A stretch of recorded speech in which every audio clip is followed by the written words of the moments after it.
এটা নিয়ে তো হাই উল্লাস করার কিছু নাই, ঠিক আছে? মামলা যখন আছে অ্যারেস্ট হবেই। এগুলা নিয়ে এত টেনশন করে দুঃখ প্রকাশ করে কান্নাকাটি করার কিছুই নাই। আপনারা যারা ভাবতেছেন আমার জামাই অ্যারেস্ট হয়েছে আর কোনোদিন বের হবে না, ওদের জন্য এক বালতি সমবেদনা। আমরা কারি কারি বান্ডিল বান্ডিল টাকা ছেড়ে আমার জামাইকে নিয়ে আসবো।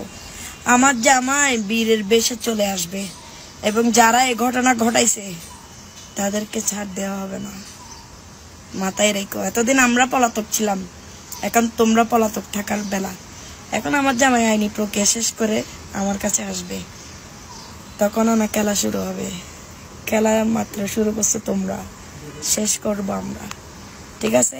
সবাই আমার জামাই যারা সাজ্জাতের যারা সাপোর্টার আছো, আমার জামাইয়ের জন্য দোয়া করবা যাতে 10-12 দিনের মধ্যে জামিন করে ফেলতে পারি, ঠিক আছে? ধন্যবাদ।